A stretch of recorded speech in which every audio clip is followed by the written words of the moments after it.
3 students seriously injured after school van overturns.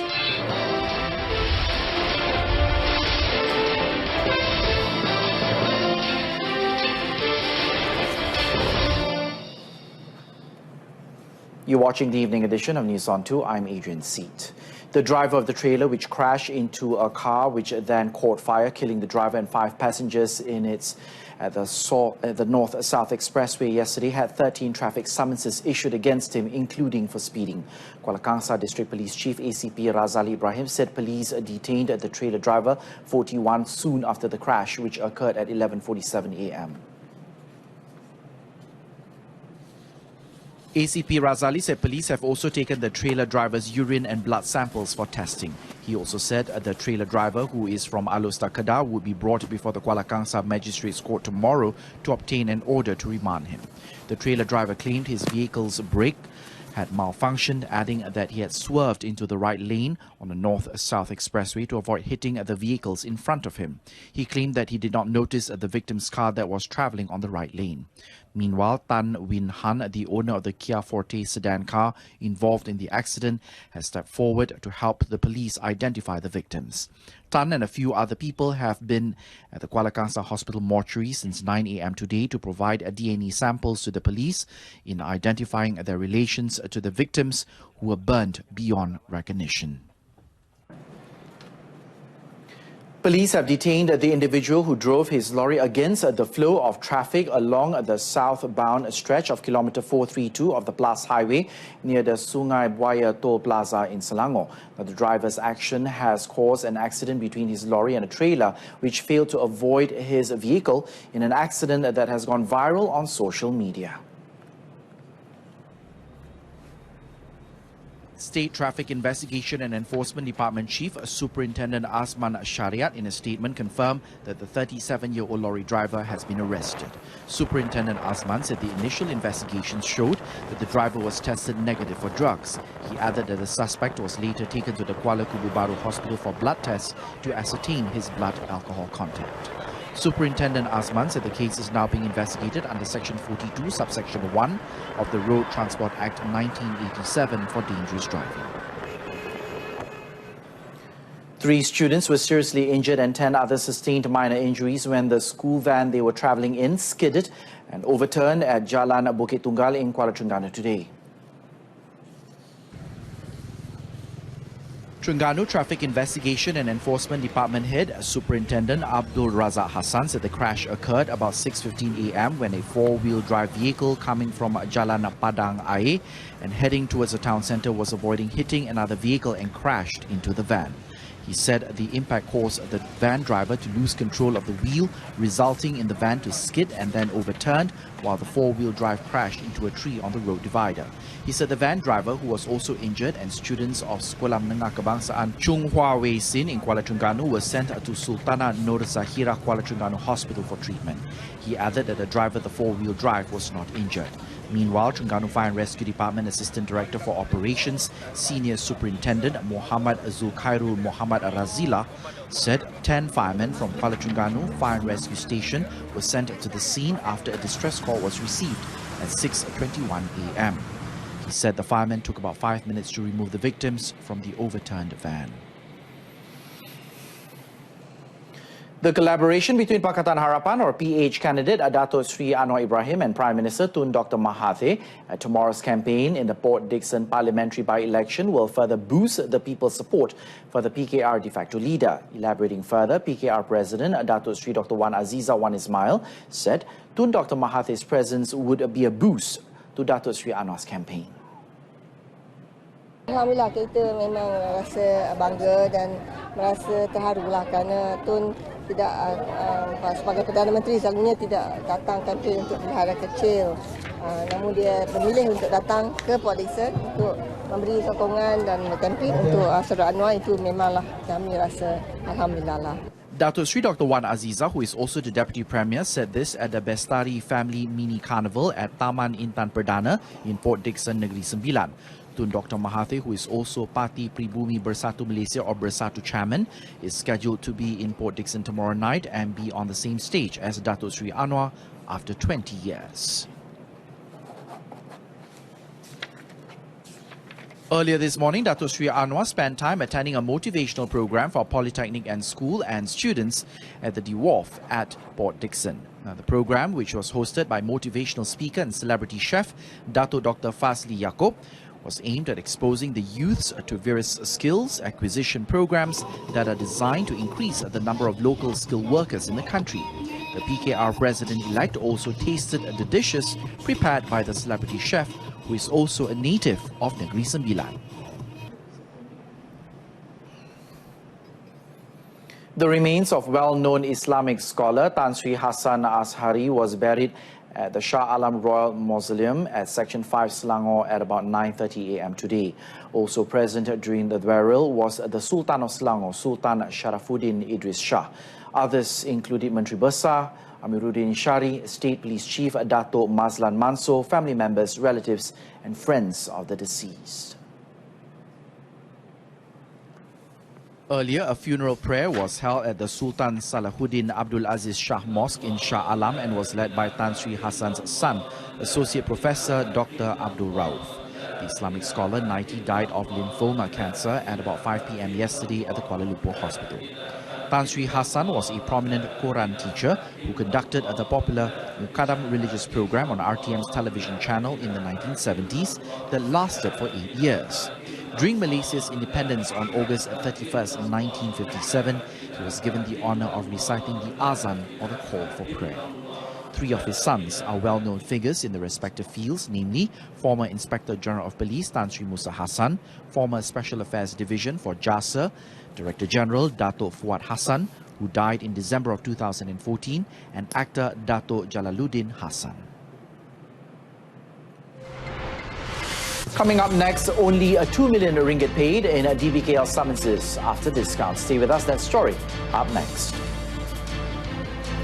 Special compound rates offered to traffic offenders to settle their summonses was met with lukewarm response as the Kuala Lumpur City Hall, or DBKL, only collected 2 million ringgit throughout the discount period in September. Now, commenting further, Federal Territories Minister Khalid Abdul Samad said that DBKL was expecting to rake in 100 million ringgit in traffic and parking summonses money, but only 2 million ringgit had been paid since the start of September.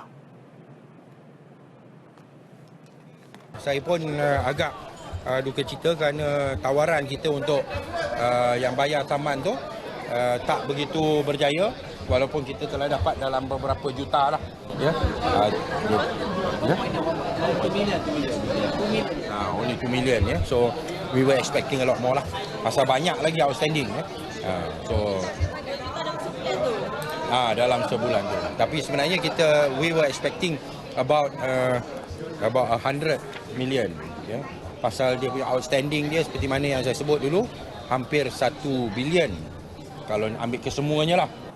Khalid said this after launching Run for the Deaf 2018 program in conjunction with KL Car Free Morning in Kuala Lumpur. It was reported that City Hall had since 2006 issued 4 million notices for various traffic offences, which were still unpaid. Summons payment can be settled at several locations including DBKL kiosks, post offices via the DBKL mobile application and www.myeg.com.my or eBaya.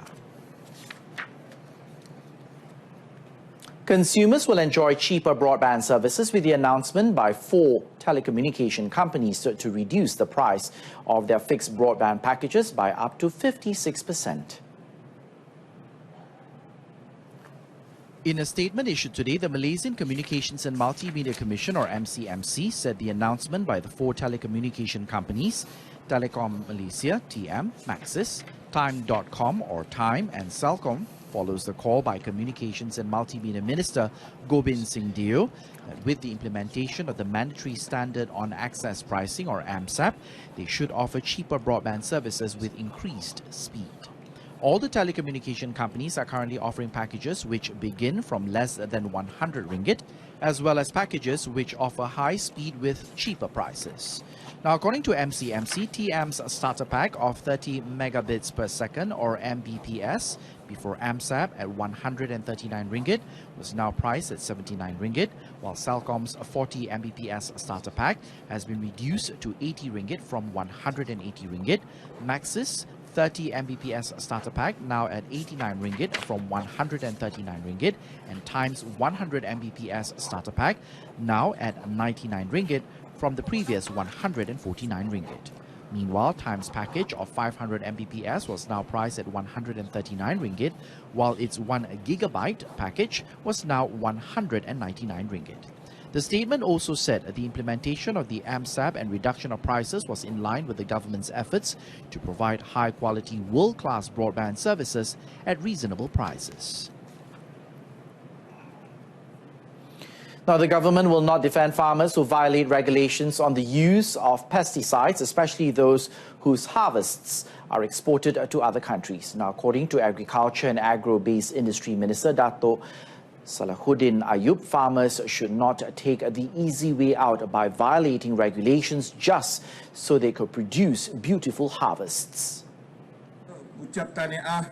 Dato' Salahuddin said the action by Singapore in stopping the export of lettuce from Malaysia and that Malaysian farmers have to withdraw the item from the market should be a lesson for all. He said this at the Johor Malaysian Agricultural Research and Development Institute on Mardi Day in Kluang. The minister said this in response to Singapore's action in suspending the import of iceberg lettuce from Malaysia after it was found to contain a high level of fipronil, a wide-spectrum pesticide. He said the ministry would organize programs to advise farmers against such practices as it could tarnish the country's image. Citing Section 13 of the Food Act 1983, he said farmers who failed to comply with regulations on the use of pesticides face a fine of up to 10,000 ringgit or imprisonment for up to 10 years or both if found guilty. Our Prime Minister Tun Dr. Mahathir Mohamad has urged the public not to stop learning as education is a lifetime job. He said if Malaysia wants to progress and be recognized as a fully developed country, the people must be fully educated.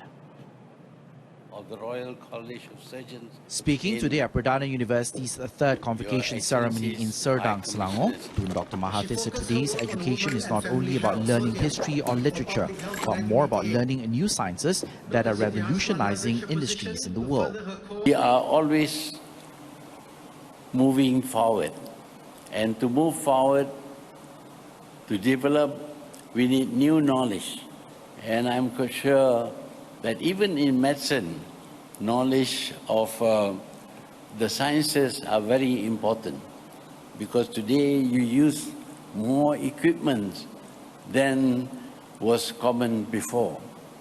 In those days when I graduated, the only equipment we knew was the X-ray machine. Today we have a lot of CAT scan and the like. The Prime Minister also urged the young people to learn about what was happening in the country, including in the political arena. At the convocation ceremony, Tun Dr. Mahathir, who is also the founding Chancellor of Perdana University, was conferred the Honorary Doctor of Philosophy degree for Global Peace and National Reconciliation, while his wife, Tun Dr. Siti Hasma Muhammad Ali, was conferred the Honorary Doctor of Philosophy degree for Women and Community Development. National shuttler Dato' Lee Chong Wei will call for a press conference over the next few days to provide updates on his nose cancer treatment and his future. The three-time badminton Olympic silver medalist was slated to fly home from Taiwan today but did not show up, although the media were waiting for him at both the Kuala Lumpur International Airport and the Sultan Abdul Aziz Shah Airport in Subang. No flight details were revealed by the Badminton Association of Malaysia or BAM President Dato' Sri Nurza Zakaria when he confirmed on Saturday that Chong Wei would return on Sunday. Now, several journalists tried to contact Chong Wei to find out the time and location of his arrival, and he eventually responded to one of them via a simple WhatsApp message. Bang, you semua orang balik ke atas payah tunggu lah, because saya need to rest, and saya akan satu hari saya akan jumpa all the media lah, ya. And saya minta maaf media semua tunggu saya ke airport, and saya rasa you semua orang boleh nanti you cakap semua media boleh balik lah. Nanti saya akan rehat beberapa hari, saya akan jumpa press semua lah, ya. Thank you. Chong Wei had been cleared by his medical team to fly home after spending 2 months in Taiwan to undergo treatment for his early-stage cancer. Malaysia began their Sultan of Johor Cup hockey tournament with a 1-2 defeat to favourites India. The young Malaysians put on a dismal performance in their opening match at the Taman Daya Hockey Stadium in Johor Bahru yesterday. India opened the scoring against Noor Saiful Zaini's boys through a field goal by Harmanjit Singh at the 11th minute of the first half. In the second half, the visitors doubled their lead through another field goal by Shilanan Lakra in the 48th minute. Muhammad Hafizuddin Zaidi then pulled a goal back for Malaysia through a field goal in the 49th minute to make it 2-1 with 12 minutes remaining. Malaysia tried to find the equaliser, but India's stubborn defence frustrated the homesters. Noor Saiful said that experience was the difference between Malaysia and their opponents, but believed his players can improve when they take on Australia tonight. And that item concludes this evening's edition of News on 2. In our top story, trailer driver in fiery crash has 13 traffic summonses. Now join us again at 12:30 tomorrow afternoon for more news updates. I'm Adrian Seat. Thanks for watching. Have a pleasant evening. The Tamil Bulletin is up next. Stay tuned.